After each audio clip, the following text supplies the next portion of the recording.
Here in America, work is in trouble. We've offshored our manufacturing, sent away good jobs, and lost so much ability to make things. American Giant is a company that's pushing back against this tide. They make high-quality clothing, sweatshirts, jeans, dresses, jackets, and so much more right here in the USA. Visit American-Giant.com and get 20% off your first order when you use code STAPLE20 at checkout. That's 20% off your first order at American-Giant.com. Promo code STAPLE20. Or QR code that you could just sort of, emblazon on people's head. And then if somebody comes in to rescue you, they can scan it and see what your social credit score is, and then make a determination of whether or not socially on your credit score in its city. So as soon as everything is captive and everything is based upon your social credit score, that's not politically correct, anything along those lines, then they can just kind of move on and let you burn. Mm-hmm. This, of course, is sarcastic humor. Yeah, but the problem there is even if you have this wonderful social credit score, she still ain't going to pick you up and haul your out of there. Because number one, she's saying she doesn't have the strength, and number two, you got yourself into that mess. Now get yourself out, okay? So this is what we're dealing with. Now, Joe, are you sure? Are you sure she describes herself as a she or her? That's very important, Joe. Yeah, I don't know. She is a lesbian. She's a lesbian. She said it. She's a lesbian. There's three of them. Oh, you could tell. There's three. Three of them, and they're all claiming. She might be a lesbian identifying as male. Wait, now I've confused even myself. I don't know. You guys don't know what a woman really is, though. Remember, there's no description. The Supreme Court cannot describe what a woman is. So, if we go against that, our credit score or our social emotional score is going to be very low. Your social score is going to go low. I know I'm going to upset some people by saying this, but I still haven't seen that What is a Woman documentary. I plan to see it. I have not seen the documentary yet. So if you're in the chat, I've got Rumble open now too. If you're in the chat, if you're joining this on Rumble, put in there, tell me what your thoughts are. I know that it's met with rave reviews.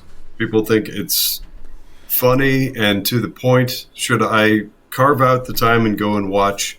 That's the title of it, right? What is a Woman? Yeah, What is a Woman, Yeah, it's pretty hard to... I think that's it, yeah. Pretty hard to describe that today. But real quick, and then we'll get to our guest. Bernie Sanders is saying that the raging California wildfires, he's blaming it on climate change. Of course. Barbara Streisand is also blaming it on climate change. They got this director, Jim Jarmusch. I don't know who he is, but he's blaming it on climate deniers. And there's another Democrat, Premilia J.F. Paul, whoever. But she is blaming it on corporations because they ignored climate change. So it's all... Even though the arsonist is there throwing gasoline on all of it, it's just all climate change. There's that fish, the smelt. They've got to protect the smelt. You can't do anything that offends the smelt. Yeah, that little fish. That little fish. Okay. There's a new twist, and I have a prediction. I saw a video. I think Elon Musk commented on it. There was one of the alleged arsonists was caught. He was coming out of some area with like an inflammatory device and lighters and everything, and he was tackled. He was confronted. There's video of apparently it was like one of those corner cameras, captured this video of citizens confronting the guy, and they ended up grabbing his arm, and then one guy tackled him to the ground.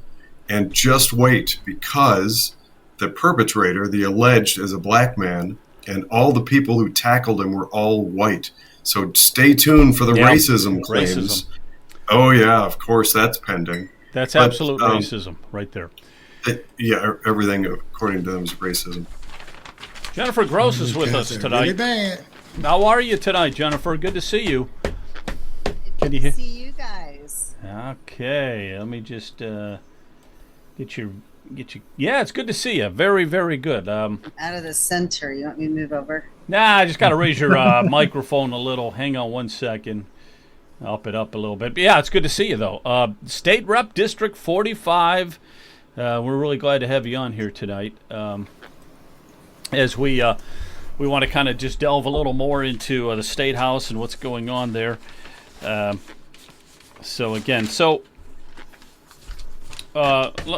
also a former nurse, right? And I'm a former retired. I'm an Air Force combat lieutenant colonel, so I'm a former Air Force officer, but I'm actually still a board certified advanced practice nurse. Oh, so you're still a nurse. So you're doing everything. But did you fly? Were you able to fly any of the planes or no? I was a flight nurse. So flight nurse? Okay, got you. Depending on where we were, I mean, I operated the boom and over Saudi Arabia, refueled French Mirage 2000s, but we didn't do that as far as you know. Wow. You have a lot of fun when you're in a combat zone. Okay, very good. Good to hear that. Hey, let's. We got a few other people on here tonight too, so we'll just be throwing some. Shelby. We'll just be throwing some questions at you and stuff like that. But hey, I just wanted to ask you. Well, before I even get to that, so does it feel any different now, the General Assembly 136 than the 135th? You guys have met. You're in session, sort of, right? Yeah, we got sworn in on Monday. It was crazy day. Now, for those of you who are up north, Jonathan came to my swearing in, but for those of you who have 2.5 feet of snow in Southwest Ohio, we got about 8 to 10 inches. That's like a blizzard for us. So it was really quite a nightmare to get to Columbus to get sworn in, but we made it, and we got sworn in, and now next week we go to Republican retreat. Oh, okay, good. So yeah, I mean, so when do you guys sit down and roll up your sleeves and really start to get to work? Is that well, I mean, next week we're going to talk about the priorities of the House. Where are we going? The leadership, what leadership looks like, is our priorities. I'm sure we'll have. I mean, we had fabulous briefings even under Stevens about Medicaid reform with the Foundation for Government Accountability. Unfortunately, the dysfunction of the House really undid a lot of the good things that we did. I mean, we did get some good things done, and I would argue that just because we don't pass bills doesn't mean it's bad for you, the people. We can pass a lot of bills, but that means 10 to 20 rules, which means increased regulation. And so right. We were dysfunctional as a House, no doubt, because of betrayal and backstabbing. But hey, a quick question thrown at you right now, and that is, so we have the new Speaker, Matt Huffman, new Speaker of the House, Jason Stevens. He's regulated now to just a regular seat, right? He's just back. That's right, just like me. He's just like me now. So he's humbled. He's been humbled. Yeah. So what do you, just generally speaking, do you think it's going to be better now under Huffman? I know we had a lot of problems with Stevens. I was not a fan of Stevens at all. Lots and lots of turmoil problems and stuff like that. You think it's going to be an improvement? You know, I think in some areas it's going to be an improvement. I know that some people are very concerned about certain areas like medical freedom, things like that. You know, it really, I think that we always have to give the leadership the opportunity to show who they are. You know, the saying, when people show you who they are, believe them. And so far, under a Huffman leadership, he's been nothing but a gentleman to me. We'll see how it goes. I mean, I'm extremely transparent, and I told him that at times I'll be a nook in his craw, and I use those exact words. But I also told him that, you know, I mean, in a lot of things like ed choice and lower taxes, Medicaid, I think we're on the same page, but until the votes are taken, until the bills are moved, we won't know exactly where a Huffman administration is going to be. Although I would argue that, like, the House budget that we sent to the Senate last year was more liberal than what the Senate sent back. There were a lot of bills that the Senate fixed and sent back to the House. For instance, the parents' rights bill. That was not the best bill under the two legislators that originally sponsored it. In fact, I would have voted no in its original form. When it came back from, I believe, Senator Brenner, it was a better bill. And so then I was able to vote yes on the bill. So it's hard to say. People say they are something, but you need to really look and see. I don't know. I got think you. No, we need to give Huffman a it fair probably you're right. It probably does depend upon. Now I know with big pharma and medical freedom and stuff like that, we're going to have a problem with Matt Huffman, no doubt about it. But it seems like on a lot of other issues, we can work with them. So I think not so much looking at the individual, saying whether you hate the individual or you love the individual. It's like let's just take each individual bill, right? And we're either going to go for it with that person or we're going to fight that person. Right.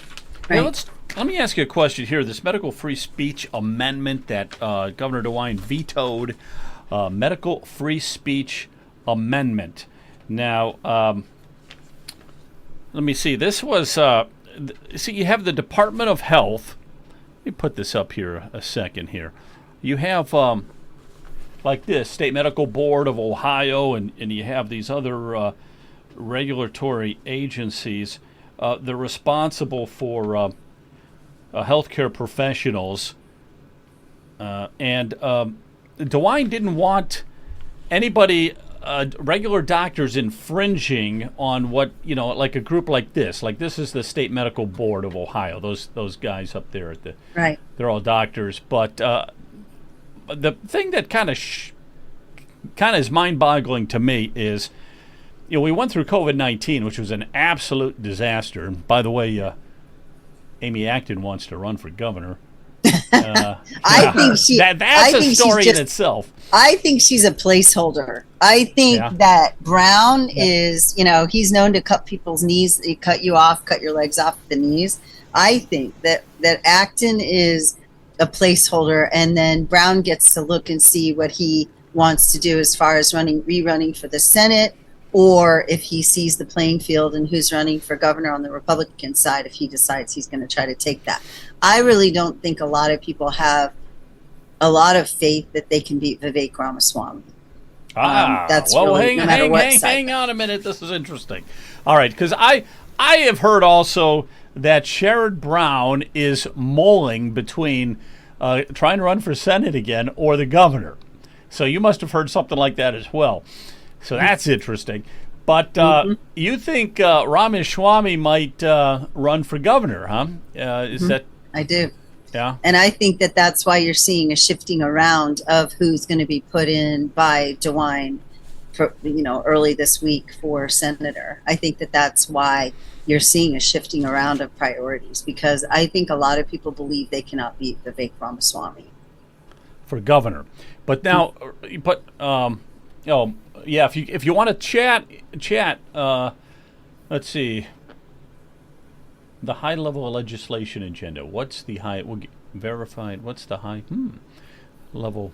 We'll see. You're getting a question. I can't see them. So. Yeah, that's fine. That's all right. I was just trying to read it, but I will come back to it. Okay, what's the high level?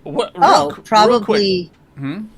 What's the high level legislative agenda? I would say is something like we're looking at property tax reform, income tax abolition, or at least down to one flat tax, and then possibly a gradual, totally. What am I looking for? I lost my words, but complete elimination of the income tax. The challenge is that I have some colleagues that want to expand Medicaid, and they want to do it like every other vote.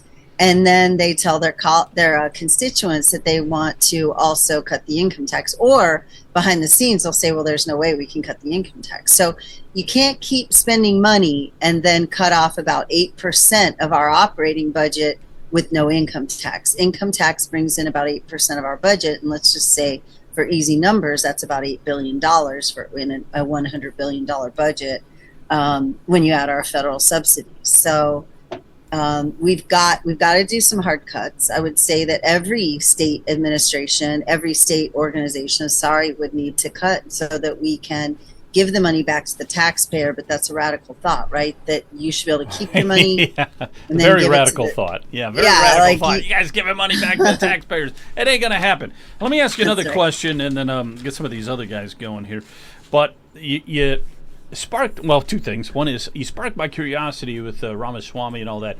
But it looks like to me right now for the governorship, Dave Yost. Dave Yost is supposed to make an announcement on February 16th that he's going to run for governor.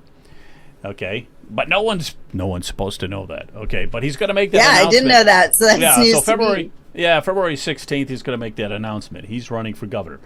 Husted then is, Senator. absolutely going to get the senator's bid. Yep. Absolutely. Yep. No doubt about it. But the question is, can he win next time? That's what Brown, I think, is weighing.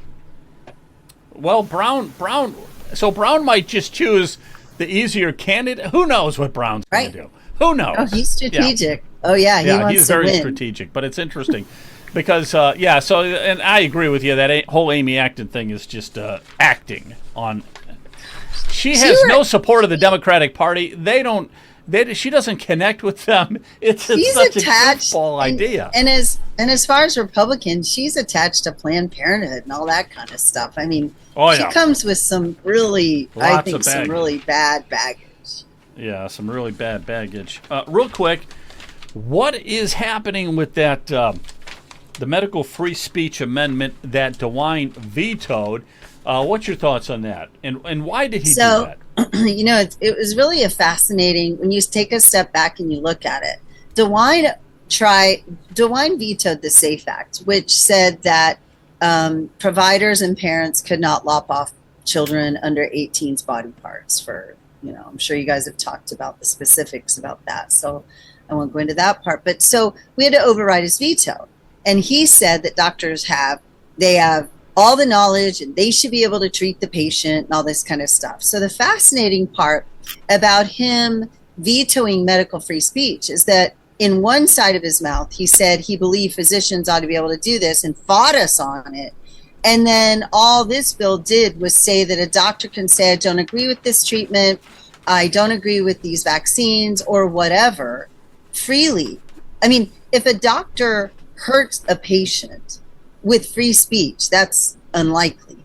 If they don't treat a patient properly, they can still be sued. They can still be litigated.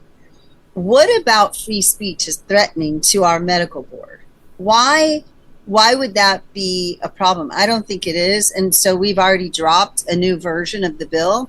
I currently have, as of tonight, including myself and the joint sponsor, we have 21 people on this board.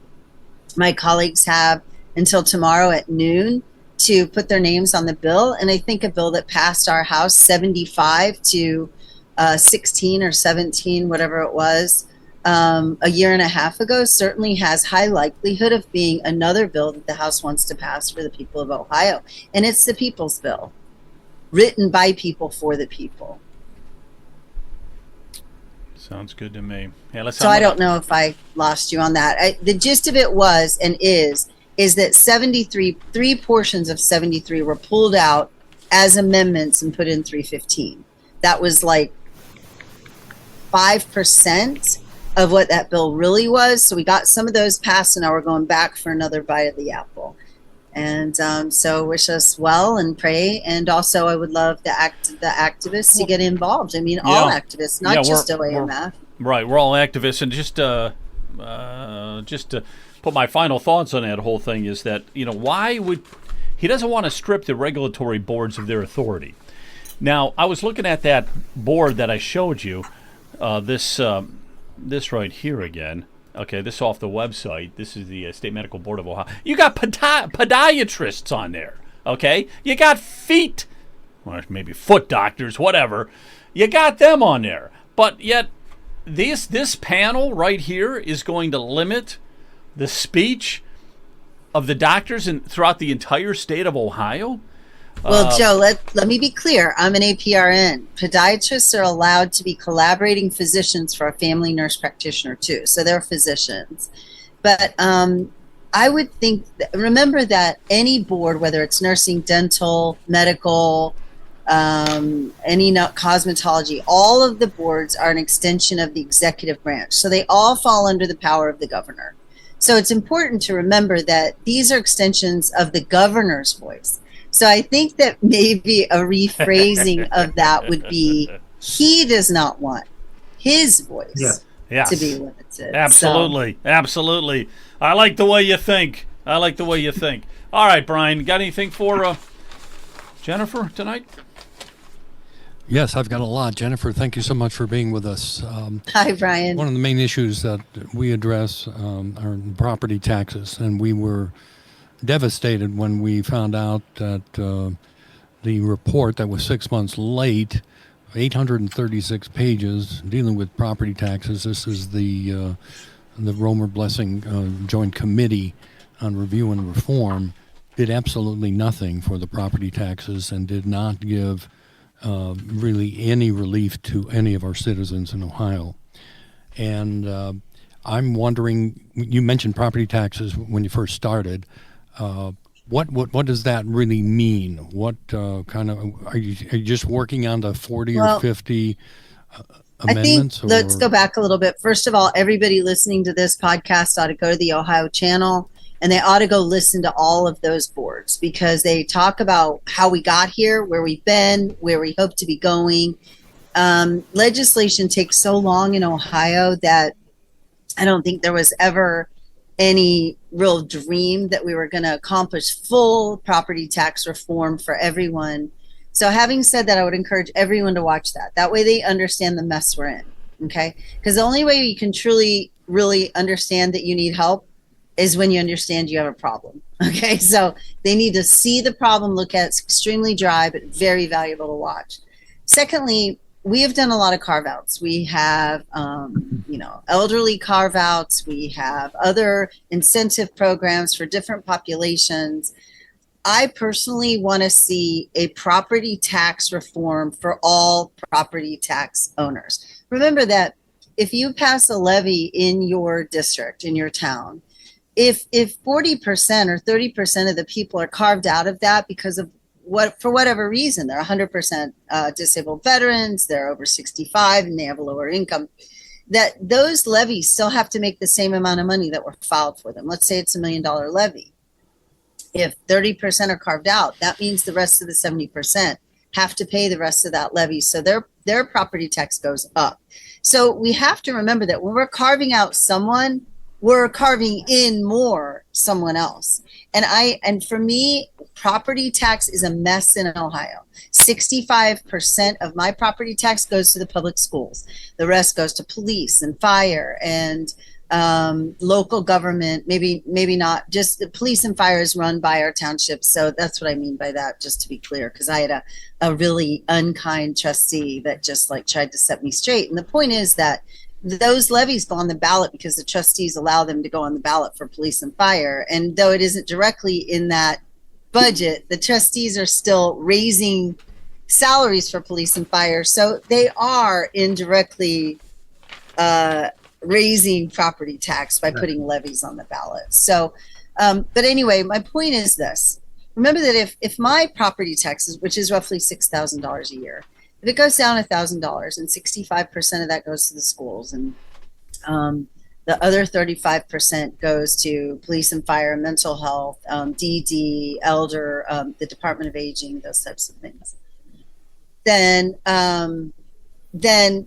you lose $1,000. So if, let's say the schools, for instance, they would get 65%, that means on my property tax alone, they're going to lose $650 per household. And that includes everybody else. So everybody's money is going to go down. This is a big issue for people that say they need the money, and they do, for salaries and things like that. They can't just make up the salaries. So it's very complicated. I'm not saying we're not going to do anything. I just believe that property tax most likely should probably take priority over an abolition of the income tax. Yeah, I agree with you on that. I appreciate that, Jennifer, but a lot of people don't understand the 20 mil floor, and that's where the outside millage is treated like inside millage. We are talking about the 20 mil floor tremendous too. Increase. I think you can look forward to seeing the State Auditors Association. I know my auditor, Nancy Nix, is going to do a round robin. They're going to be going around the state talking about 4 solutions for property tax. So I just learned of this at the Ohio Township Association meeting this week, and I do believe that they are going to address their solution for the 20 mil floor. So I really encourage you to be following the Ohio Auditors Association, because I believe that should be coming out shortly. Oh, awesome. Okay. Well, Jennifer, if you wouldn't mind, we are establishing groups throughout the state of Ohio, and this property tax issue is going to be our number one problem, and we will be contacting each and every legislator, and we're going to express our opinion on this, because Good. we believe that property ownership is the foundation of our freedom and liberty. And when we see that the 20 mil floor and seniors and those living on fixed incomes are going to be priced out of their home, the sexennial revaluation up here in Lake County was an average of 30% increase. We've got schools, because of the 20 mil floor, Willoughby Eastlake School is going to make $8 million additional without a vote of the people. My school district, Riverside, is going to make $3.6 million, and I don't That's get a right. vote. You're paying. That's You're right. saying And you're you paying didn't- $6 and you million notice. or 6,000. We're paying 10,000 and more in just living in ranches in Lake County. It's not sustainable, Jennifer. Just Right, not right. sustainable. So And I- if you and I are understand that, agreeable but I to need- it, we'd like to but make what- you aware of what we're doing. Oh, that's totally fine. I mean, I'm with you, but we need solutions. So it's easy to say pound, pound, pound. We want you to do something. It's better if you come with a solution. What is your solution? What Well, I am one not of the okay problems, with. though, there are no checks, Jennifer. There are no checks and balances in our system that protects the financial interest of the taxpayers. You've got supposedly I'm a taxpayer, just so you know. budget So, commission. and I'm a big conservative. So, I understand my prices went up and went up high, just like everybody else. But this happens because our Constitution is set the way it is too. We have an evaluation every 3 years and 6 years. It was my county was in the first group that was going to increase in property tax, and we cried and we yelled, but only 1/3 of the counties were affected. So a lot of the rest of the legislature was basically stop complaining. I'm like, well, wait, now when the second third came on board, that's when people started to listen. But when it was only a third of the counties going through the evaluation or the reevaluation, that's when people are like, whatever, stop complaining. When the second, third came on board, that's when the people got involved. And it's always good when the people are involved. Here's my thing, Brian. Well, Jennifer, we're of the mind that the legislators won't do anything. I think the 836-page report was a symptomatic of a problem that no one is looking out really for the taxpayers. And so we're of the mind that we're going to have a constitutional amendment, a citizens-led initiative for constitutional amendment. And the ultimate goal, Jennifer, is the elimination of the property taxes. It is immoral. Any tax that causes a citizen to be homeless is immoral. Well, Beth Lear has an amendment, and we did have that last year, and I believe she's going to run with that again. So she's already got that from the legislative perspective. It was not voted on, and it was not allowed to move forward by Speaker Jason Stevens. So I am going to push back with you and say it's unfair to say that none of us care and that we aren't doing anything. Because I supported Beth Lear. I was a co-sponsor on that bill. I supported Hamilton County when they came forward, which is not my county.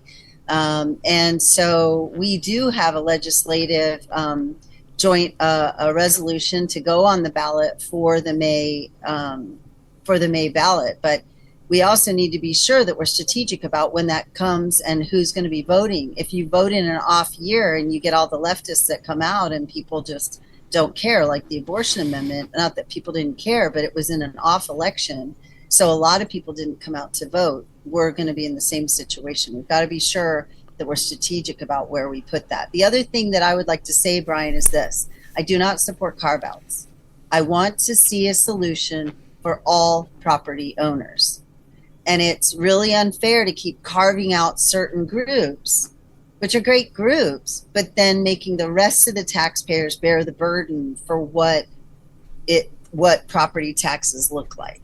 So everybody who gets the carve out is really happy, but then those of us who don't qualify for any carve outs, our property taxes continue to go up. So it has to be a solution that fits most taxpayers. It can't be a carve out. Well, let me just say something real quick. I don't believe that we should be paying taxes on unrealized gains, Jennifer. That's a good point too. That's one of the biggest problems. So yeah, the unrealized gains, we're getting smacked with that. That's got to change. Okay. And the other thing too is, Jennifer, I think when Brian says, when he talks about legislators in general, he doesn't mean everybody, because obviously, you're somebody who's willing to listen. Okay. We need state reps like yourself who are willing to listen. A lot of them aren't even going to listen or anything. And I know you're on our side, and you're also letting us know the difficulty involved in it. But like Brian said, man, there's people losing their homes right now, and they because they can't pay a property tax, and they're just getting out of their house, which is crazy. The other thing I think that you need to realize is, Brian, especially you, it requires a majority. And behind closed doors, what happens is, well, how are we going to spend all the money? And I keep jumping up and down going, stop spending so much money. We've got to cut our spending. We are screaming our economy. If we're bringing in more money than ever. And all your legislator will say to you is, well, we balance the budget. Well, if you give us $5 billion and we don't spend $1 more than $5 billion, we're like, hey, we balanced the budget. And then the next year you give us $8 billion and we spend all $8 billion. We don't give more back to you. We don't give you property tax reform. We don't cut your income tax. But we say, so what does a balanced budget amendment really do for you? I would argue it doesn't do much at all, because your legislature can just be more programs and more. I have a leftist who just wrote me last night, why didn't you vote on this bill? And it looks really good, but it was a Medicaid expansion. So what I hear from my colleagues is, well, we aren't going to be able to cut these taxes because, and I'm like, well, then you guys need to stop increasing Medicaid. I can't be clear enough. When you and I run our budgets, we live within our means. And if we want to spend more money on vacation, we strive to decrease our expenses in other areas so that we can do that. I would argue that I would like to strive to decrease our spending so we can give more back to the taxpayer. Here's a great example. Did you know in your capital budget that your legislature spent $14 million, $7 million on the Rock and Roll Hall of Fame and $7 million on the NFL Hall of Fame? Do you know that? Are you aware of that? No. I was, and I voted against it. I was. Yeah. So there's a lot of $14 million. What could we have done with that? Gotcha. And why are we paying your taxpayer dollars for that? There's a lot of pork in that budget that no one knows about. And you want to know something? Yeah. Guess what's coming? We just voted, I believe it was HB 8 or HJR. It's going to be on the ballot. And you know what they're going to say to you? They're going to say, this is additional $0.5 billion per year, so $1 billion for the 2 years for the capital budget, and we need this for roads and bridges. And that's what they're going to tell you. And I'm going to tell you that those roads and bridges bought you the NFL Hall of Fame and the Rock and Roll Hall of Fame and numerous other things that did not go for infrastructure. So I would argue, and people ask me, why did you vote against that? And I'm like, because we spent $14 million on the Rock and Roll Hall of Fame and the NFL Hall of Fame, and I don't see us spending the money you are giving us wisely. But we're going to come back to you, and I promise you it's going to pass. Why? Because they're going to say it's for roads and bridges. And then they're going to take it, and they're going to spend portions of that on the Rock and Roll Hall. And I'm sorry to pick on them. I love rock and roll. I don't mind NFL. I enjoy watching the Super Bowl. It's just that your taxpayer dollars should not be spent on private enterprises. Right. Yeah, you're absolutely correct. Yeah, Let me get Jennifer, Jonathan one in last here thing, Joe, if All I right, can. go ahead, Brian. Let me tell Jennifer one last thing.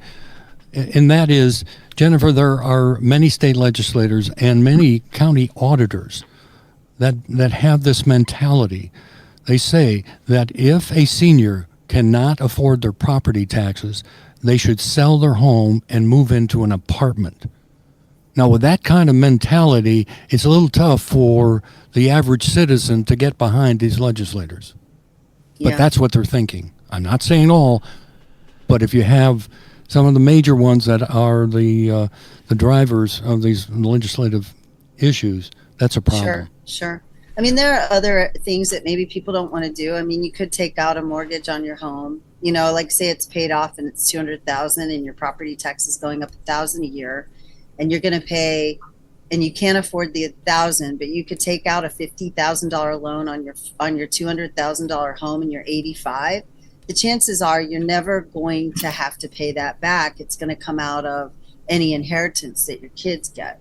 So, I mean, I can kind of see what they're trying to say. I don't agree with pushing an elderly person into an apartment because then they have a payment. But I guess what you would come back and say, and it would be fair for you to say this, they can't afford a payment every month either. I mean, the money just is not there. Right. And so, and I agree with you. I mean, taxes are, theft. So I'm part of, I want to abolish the Fed, and and I'm a constitutional conservative. But unfortunately, Ohio is an incremental state. So you're going to see slow, small steps toward reform. You're not going to see a sudden fix because our legislature, though I'm a rip the Band-Aid off kind of girl, they will not do that.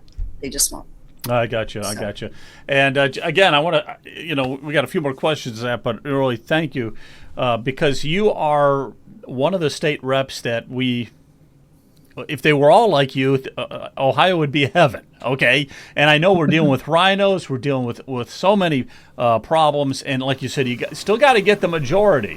You still have to get the majority, which is tough. It's a tough thing to do.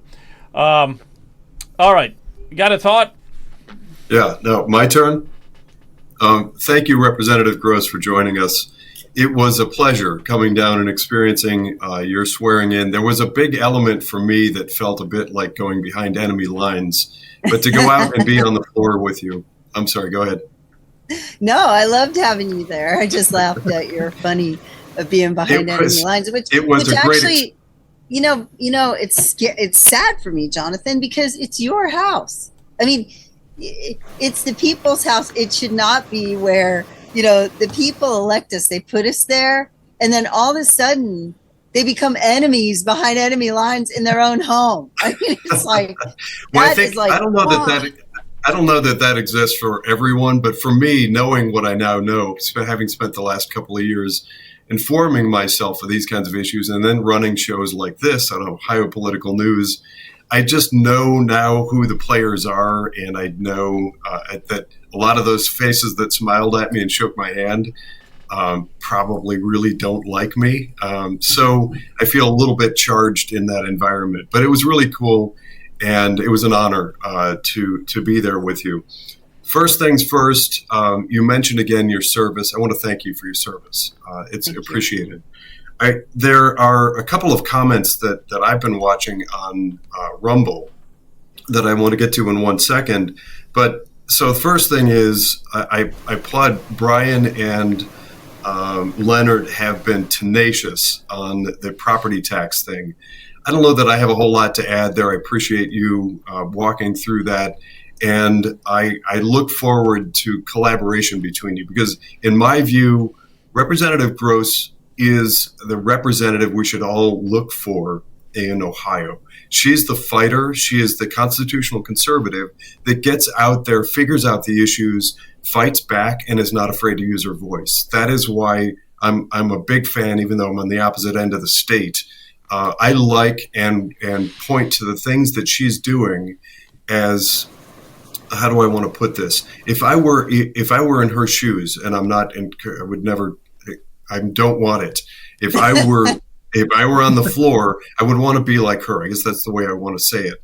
She's not afraid to get out there, take challenges on, and fight for us. And that's greatly appreciated. But getting back to the area where I feel I do have some knowledge and understanding beyond property tax, getting back to medical freedom, I want to understand a little bit more about what to expect because we paused for a moment on Huffman, and Speaker Huffman, I think, represents a roadblock, but he's not the sum end-all be-all of the House. He's simply the Speaker. He is a significant roadblock, but, and you'll have to remind me, the committee that you served on last year, I think you were co-chair of the Health Committee or something. If I understand correctly, yes. You won't have that role again this year. So how and when do we find out who the people are that we, the people, OAMF and all of us who are advocates for medical freedom, how and when do we find out who those new people are to pressure them to take this on and push it over the goal line? Well, I do know that the Senate committees have already been announced. So you'll already know once the House can get some legislation to the Senate who to press for in the Health Committee. But the House committees, I believe, may come out this week or next week. So this coming week or the week after. We had a deadline to get our requests for our specified committees by Wednesday this week, January 8th. And I know that the Speaker's staff and the Speaker himself has been working really hard to get everybody's requests in. And it's like a Rubik's Cube, trying to get, we're all going to be on 3 to 4 committees, they all meet at different times, trying to make sure enough people can be on one committee at the same time and they're not meeting at the same time, those types of things. So it's sort of like a Rubik's Cube. It looks like our committees will meet on Tuesdays and Wednesdays. The schedule is already out, so the committee schedule is already out, as well as the session schedule, and I love that about Speaker Huffman. He is very organized. I'm very pleased with that. The last 2 General Assemblies, we often didn't find out if we were going to have committee until 24 hours prior. That is no way to run the People's House.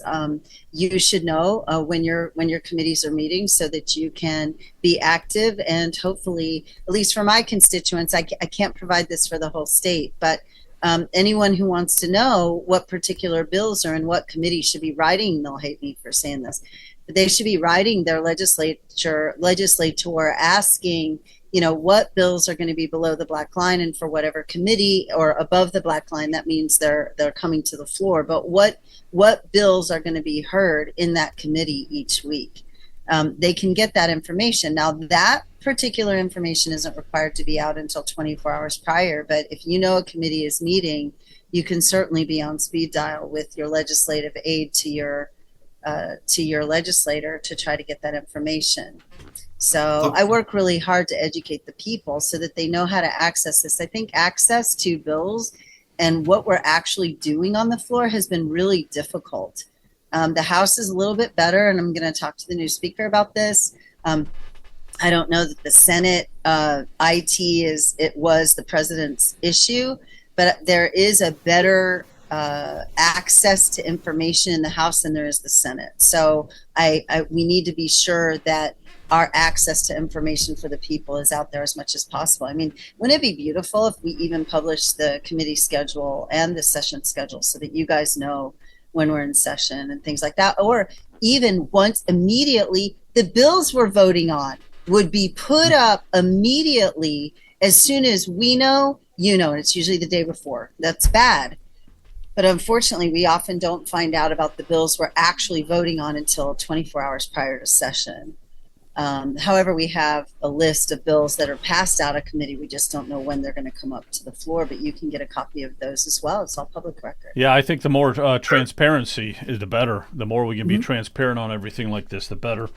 Absolutely. There are some interesting comments I'm sorry, popping Jonathan, up. I went off on a tangent. My bad. Rabbit? Squirrel? Excellent. So there are some interesting comments popping up about Huffman. He's not so much he's in a much more precarious position than Stevens. Huffman isn't organized. He's a dictator. I think that one is Mark Pukita. There are if people I recognize who the do screen say name that. correctly. So we need the 72-hour rule. I like it. I think that's also Pukita. But let me ask the question to you this way. I want to pose the following question. If House Bill 73 were to resurface tomorrow or start again, what Yes. would be the optimum committee for it to work its way through, for us to keep an eye on that committee, the appointments, the chair, and then ramp up to communicate and collaborate appropriately around that? Because what I'm anticipating here and what I'm fishing for is whatever pieces of House Bill 73, the Ohio Medical Freedom Bill that were carved out and then vetoed last year as it was dissected and neutered. My hope is that we find the avenues through people like Stephanie Stock and Ohio Advocates for Medical Freedom, we find some avenue to get it through committee and back onto the floor. So I'm kind of scouting for what that looks like. What would be the optimum committee for it to go through? The committee that'll vote it out of it. But it will be in health committee most likely because it deals with health. My understanding is that the new speaker will be decreasing our amount of committees because he does not want to waste our time in committees that are not meeting. He also will combine some. So I expect to see perhaps public utilities and energy in one committee. I don't know. I think that he'll do away with some committees. He did fewer committees in the Senate, and I think that he's going to do fewer committees in the House. So but I mean, I can't imagine. I don't know yet. I can't imagine he would do away with health committee. And I agree with you. Health committee that's the prime one for us to be focused on trying to get it into and through. So last General Assembly, health was divided into public health and then also health provider services. So I was the vice chair of health provider services. Both 319 and 73 came through my committee. Both were voted out of committee because not only was I vice chair, but also the chairs were also amenable to the bills as well. Once you get into a committee, and they did not make me, I'm not going to be chair of health.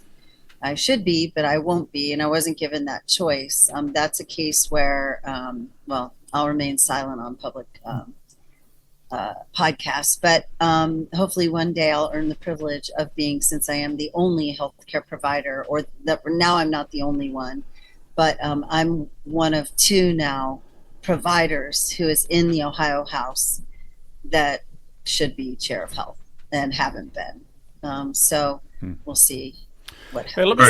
Hey, I need to stay a little quiet. I don't want to get let me go. There's a connected question to Jonathan, that. let me just ask, hang on one second. I can get back to you in just a second. Leonard, do you have anything? I'll get back to you in a second, Jonathan. Leonard, do you have anything you want to say? Yeah, I won't take up a lot of time. First of all, thanks for coming on, Jennifer. Greatly appreciate it. And I just have a question for you. We homeschooled our kids, and I never used the public education system. Yeah. So now, if I have to pay taxes for the public education system as well as paying for my child's education, do you think that's okay? Here's why exactly the money ought to follow the child, Leonard.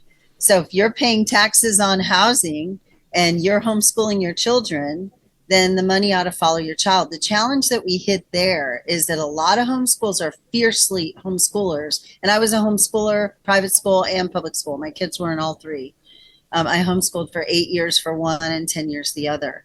The challenge with some of our homeschoolers, and they are very loud, is that they want no involvement whatsoever from the state.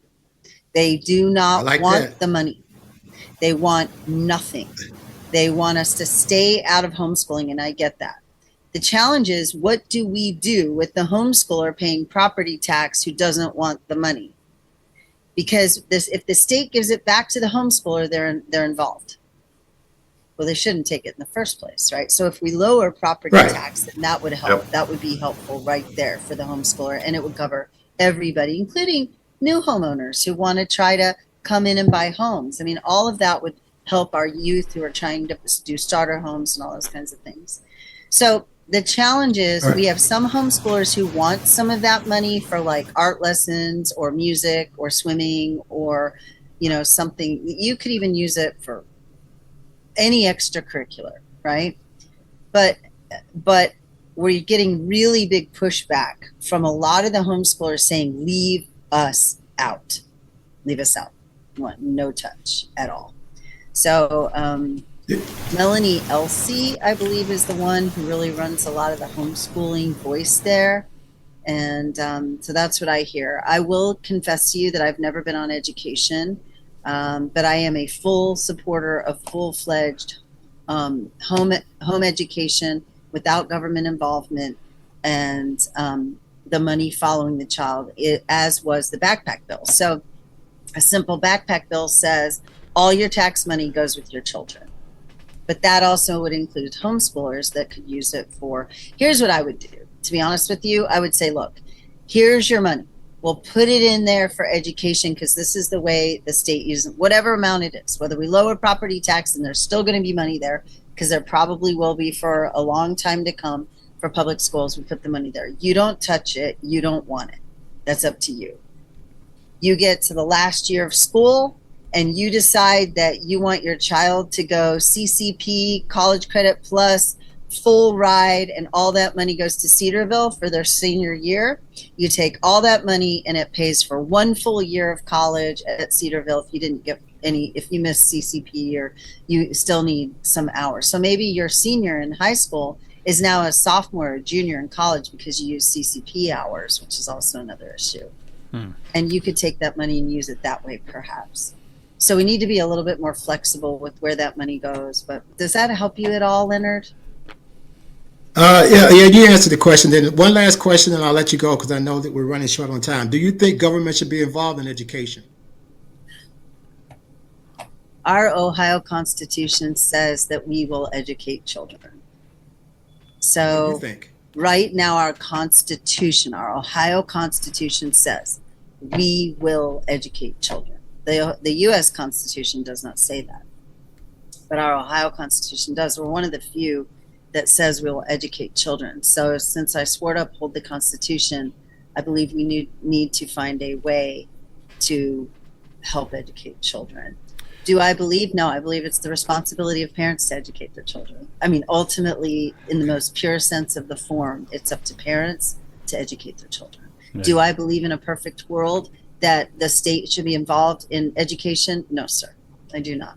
But our Constitution, and since I swore to uphold it, it says that we will educate children. Now, I think there's a lot of flexibility into how that looks, which is why I believe that taking any money the state takes from you and giving it back to you to decide how to educate your children is a very second or third option other than the purity of saying you need all your money back and you educate your children. It's where we are right now, but it does kind of accomplish the constitutional requirement to educate children by giving you that money to make that decision for yourself, whether it's a religious school or a public school or a Charlotte Mason school or a classical education school. Let me get to Shelby. Shelby, I want to throw Shelby in here a question because I know that our guest has to be leaving here very soon. So, what? No, Shelby, Shelby, look at that! Yes. Look at that! Behind you, that is really professional. Nice. I love it. Well, thank you. I need one of those. Well, just a quick question, Jennifer. Since you're going into your retreat, how much does the party platform have an impact during your discussions with your fellow legislators? Do they really look at what's coming out of the ORP for the platform? So far, in my last two retreats, never came into a discussion at all. Will it be different under Speaker Huffman? I always want to say President Huffman because that's who he's been for the last 4 years to me. I think that's a great idea, though. What are we? Who are we? What is a Republican? What is the party platform? Where are we walking in reference to that in our legislature? Beautiful idea. Absolutely beautiful idea. Has it ever happened? No, sir. We have never discussed the party platform in retreat that I'm aware of in the last two General Assemblies. So I think it would be great for you to activate the Central Committee to the leadership as well as, to Speaker Huffman and say, hey, it'd be really nice if you would follow along with our priorities for the state as Republicans at a Republican House retreat. Excellent. Yeah. Because that's before you coming on, we were just having a discussion. Joe's on the Central Committee as well, and then that's where we're putting out the platform to the public, and this is what people think that a Republicans stand for. But then again, you're just telling me that the legislators don't really regard it, and I'm seeing that does happen because I was just referring to an incident that just happened at the close of last session, where you had that SAPA amendment that was going to go into the Senate bill, and then you had, again, 28 Republicans that defected and had whatever reason that they gave, it effectively killed that Second Amendment Conservation Act. They tabled it. But don't be surprised. That vote is going to come back. If you voted against SEPA and you tabled SEPA, that's an anti-gun vote, I'm afraid. So there are people keeping record, and I hate to say that because some of the people that voted against that bill are, they're good conservatives on most cases. But unfortunately, that bill should have taken a vote, and it should have been on the floor. And that's where it's like we can get into putting that aside. What my point is that is part of the Second Amendment is one of our planks in our party platform. But again, without us as a central committee instilling that into some discipline within the party, you're going to continue to have these incidents that happened with SEPA and whatever the issue may be. If you don't mind my saying, I know I've never gotten party platform. I don't want to get in trouble, but from my central committee man, I believe that I spent quite a bit of time talking to my central committee woman last time. But I think maybe the central committee should be encouraged by the chair, Trianta Philo, to reach out to every single legislator in their jurisdiction and send the party platform, strongly encouraging them to utilize the party platform in their legislative priorities. I think that's the first step to make sure that we even know what those priorities are. And, and say, I'd like to hear back from you to know what you feel about these, ask for feedback so that they actually read it. Yeah, Great. Yeah, very good. Well, thank you. Thank you Very for good. answering. That's a great plan. Part of it, I think sometimes, as Republicans, we're not as strategic. I think we always talk about it ourselves. The Democrats are like a finely tuned machine. And some of these things, Shelby, this is an excellent suggestion to make us more unified and more cohesive as a body and as a Republican Party. And I love this idea. I hope you'll give that to Alex and see what you can do there. And also to great idea. Joe, can I interject Great here? idea. Yeah, I'll get. You can have the closing comment. The only problem with me is I don't have any Republicans around. I'm in Cleveland Heights. I don't know if you know anything about Cleveland Heights. I love Cleveland. Damn Republican anywhere. Okay. You're the only one. Well, me, yeah. There's a few of us. You're a Tigger. You got to pull up some rocks to find us, but there's not You're many. You're a Tigger, Joe. There's You're not the many only of one. us. Not many of us. Go ahead. You can have All a right. last comment here, there, Jonathan. So And there you were a gotta let bunch her of get things that I going. was thinking about commenting on, but actually the final comments that Representative Gross just made clued me in on perhaps the most important comment that I'm going to make today. And I'd like Representative Gross's comments and feedback on this. What we're talking about doing, we're talking about it completely backward. This idea that we're going to go to Alex Triantafilou or we're going to go to Representative Huffman, now Representative Huffman, former Senator Huffman, or any of these people, and ask them to change the party platform is backward, broken, and ridiculous. Anybody who listens to me or follows me on social media knows that I am one of a handful of voices across the country advocating for precinct strategy. By the way, if you're in Ohio, it's ohioprecinctstrategy.org. Go to the website. It's broken. The system is designed to be a pyramid, and we're inverted. We're sitting on an upside-down pyramid on its point. I call it kiss the ring mentality, where people like Alex Triantafilou and the Huffmans and people like them think that we, the people, need to come to them and ask for things. It's broken and backward. When we fix the precinct strategy and we fill Ohio with constitutional conservative Republicans throughout our central committee in every county and the county and state central committee, all of these problems, everything we're talking about, everything, including the stuff we haven't talked about, like election integrity in our schools and funding and what's constitutional, all of it gets fixed when we fill Ohio's central committee with constitutional conservatives everywhere. I'm starting to see it. I hear great stories from across the country and a few here in Ohio, including my county, of counties that have flipped back because we then, and I'm sorry, I'm going to take a moment here, but it's fundamentally important. It's how our country, our representative country, is supposed to work. And it got broken decades ago, years ago. We are supposed to meet at a local level and talk about what's important to us. And then we communicate that to the county. And if enough people get together at the county and advocate for a thing, whatever it is, whatever that issue is, enough people say it's important to us, we must have it. Then we communicate that to the state, and the state acts upon it. We somehow got broken where we now think that Alex Triantafilou has any input. In my book, he has zero. All he is like an amplifier. He's like having a speaker in your room. Whatever sound you put in, he is to emanate that sound. That's the way our representative government is supposed to work. It's why I fight so hard for precinct strategy. Representative Gross, what are your thoughts on that?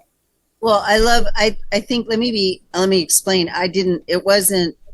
My point was that Alex should tell the state central committee man and woman to reach out to their state representative with the priorities of the state central committee, yes, so that the legislature knows what to do. Alex is the head of the state central committee, so I felt like as the leader, he should let the men and women encourage all of them to reach out to their legislator. It's a separate thing than for the county precinct strategy.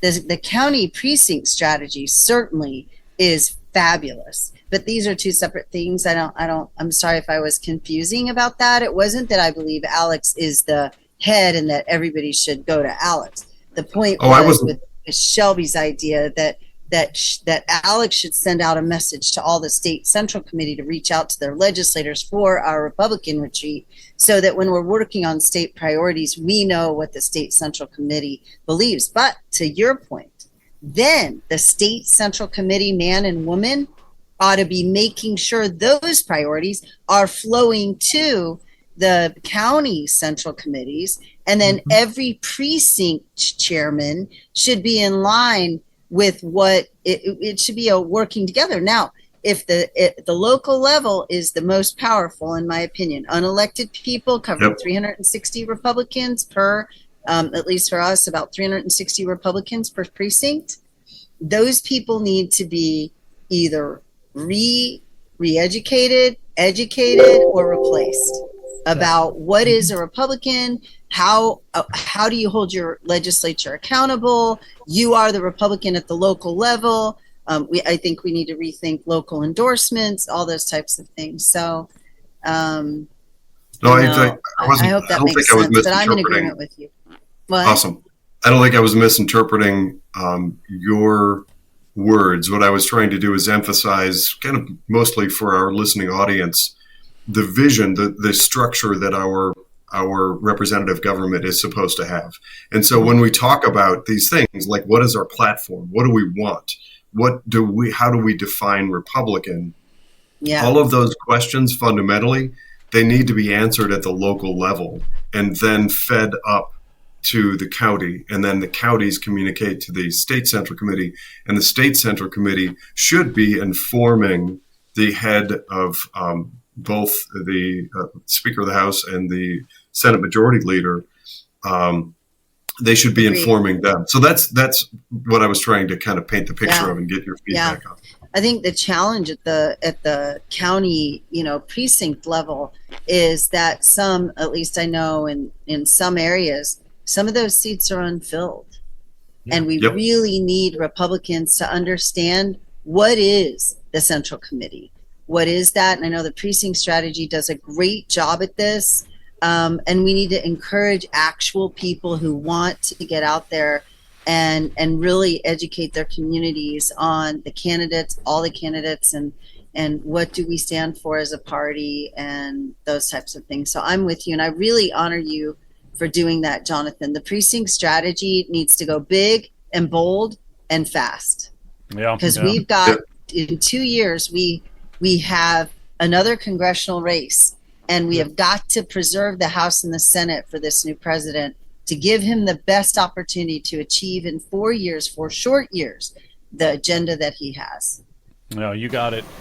Listen, Jennifer, I'm gonna let you go tonight because we could have you on all night, and I don't want to overstay our welcome. I said that we were only going to have you for a half hour. We had you for an hour. Oh, I thought it was an hour. Oh, I thought it was an hour. So no, I mean I'm glad it was. We could go another hour, but well, we'll if you want me to stay, I'll just take the back seat, and if you ever want me, I'll just sit here for a while. I've got a little bit of time. Okay. I don't think we're going to clamor too much more here, but if there's anything you want to say in addition to what you did, that would be wonderful. But I think what I would like to say is just that I am a legislator who believes in a government of, for, and by the people. And what that means to me is that I am for you. I am for Ohio, and that is our job, to be for Ohio. But we also have of and by. And of is you and me partnered. So of the people, you and me partnered. I am for you. This is my little thing that I made up. And then, but by the people is you. And what that means is that all people on this call need to be holding, including me, because I screw up. and it's not because I'm being nefarious. It's just because sometimes I screw up. And so those things happen sometimes. I would appreciate grace when I do screw up because I'm human, but there are nefarious things that do go on. A government needs to be, unfortunately for you, the people, you have to keep us in check. You need to be watching our votes. You need to know what's going on. You need to divide and conquer. If you don't know what we're voting on, you don't know what bills, you divide, but that requires organization and a strong precinct strategy. I have never felt so honored. I felt very honored when I sponsored 248 and had a huge atrium full of people who wanted medical freedom, and it was packed. And the almost 1,500 witnesses for that bill. But this last General Assembly, there are a lot of people who didn't like some of the tactics of some of the grassroots, and I get that. But I was honored as a representative of the people to see the people pushing back and standing strong and being actively engaged. You're not going to see me say, stop being so engaged. I want more people engaged. They should be engaged with their own legislator. They should be meeting them, asking if they have issues, meeting with them in district. I usually have one day a week that I can meet with my constituents, and look forward to seeing me somewhere in leadership as we move forward, and let's go get them. So as long as I'm here, we fight. And as long as I'm here, I will stand for the Constitution, and I will continue to lead and do the best I can to stand to get government out of your life. And that is my job, to stand and protect your liberty and your freedom to make good choices and to make bad choices. The only place where I will always step in is when it comes to life. I will always defend innocent life at every place from conception to natural death. There is no way anyone will ever be able to change my mind for that, no matter what happens. And That's so I believe life, liberty, and the pursuit of happiness includes all life. So having said that, I appreciate the opportunity to be with you guys. Thank you very much for Thank you, Jennifer. thank you very much for being with us. The audience, the live audience that we have on all these podcasts, they're just going crazy. They're going nuts. But thank you again. Yeah, the audience is going crazy. Hey, Joe, can I just quickly say, for anybody who tuned in on the significance and importance of precinct strategy, I mentioned the Ohio website. There's a dedicated Ohio website. It is ohioprecinctstrategy.org. There is also a national website, precinctstrategy.com. The founder and creator of that, Dan Schultz, is a personal friend of mine. He and I host sessions twice a week. If you find me on, mostly on X, you can find me on X. I'll direct you to Joe Healy, who is our Ohio head of this initiative. And twice a week, Tuesday afternoons at 2 Eastern and Friday evenings at 9 Eastern, used to saying the time zone, as we do a national broadcast on this twice a week. We've been doing that for over a year now. And we team up to educate and inform. It's that important. I hope you'll join us there and tune in. All right. Will do. All right, listen, I'm going to go around the horn because I want to do that. And so, Brian,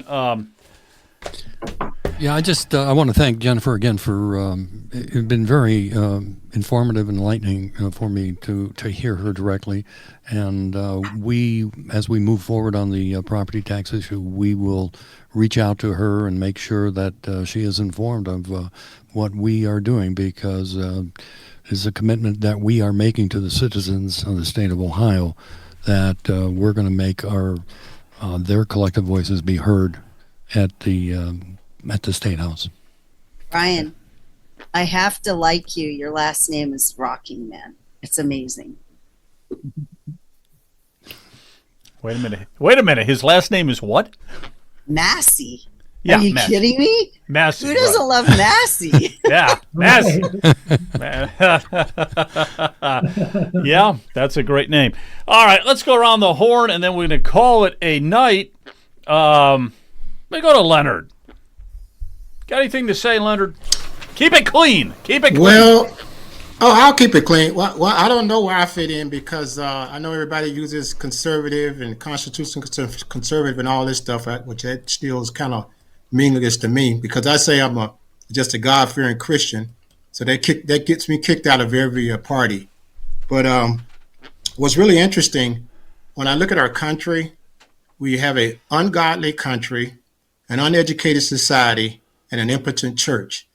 So we are ripe for judgment. So if we are not driving to do what is right, and a constitution also can be amended, I would think that we recognize what the problems are and deal with those issues, because at some point, as Daddy said, the chicken's going to come home to roost.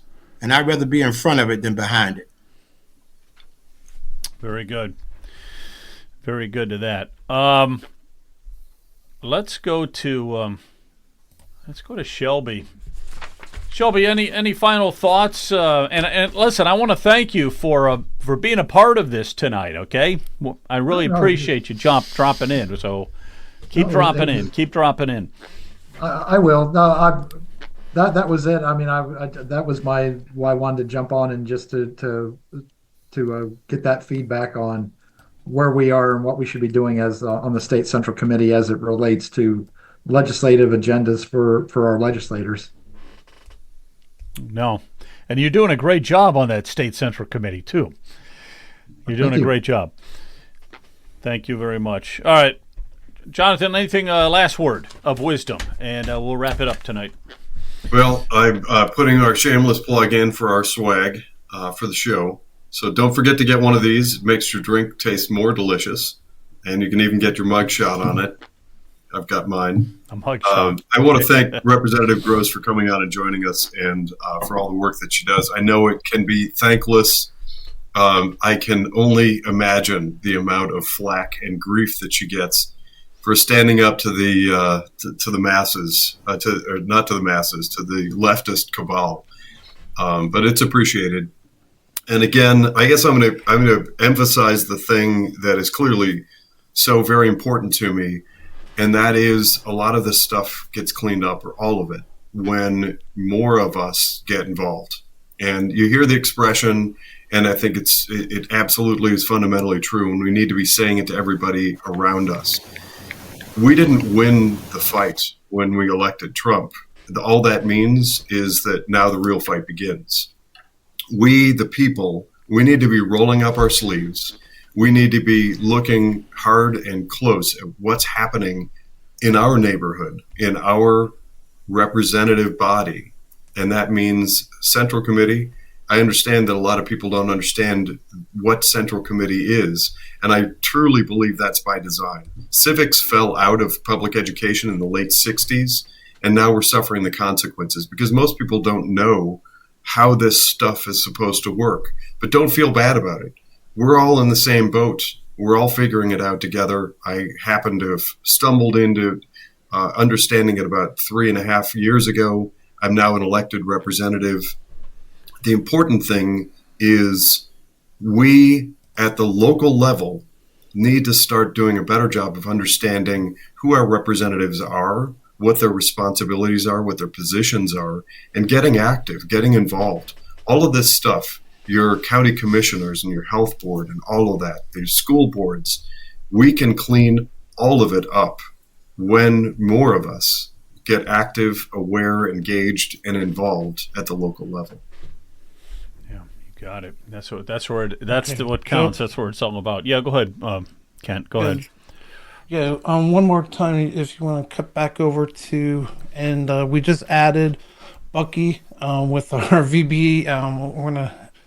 We have the JD Vance Ohio State versus Michigan. Can you blow that up a little bit? Can you like zoom in on that? The JD Vance. Yep. There's the teddy bear, and we can go back. But we also have 20% off if you use the code OPN MAGA 25. You'll get 20% off of your order. We have the official Ohio Political News gear, and you can't forget the property tax guys line, and we also have shirts and we got the mugs. That, the mugs Jonathan was showing, but make sure to check out the JD Vance line where, with Ohio State's in the championship, make sure to get one. It will support us, and also you get a nice, there's a hoodie that we have but yeah, there's a bunch of great stuff to. And we're on Rumble. Out. Go to Rumble.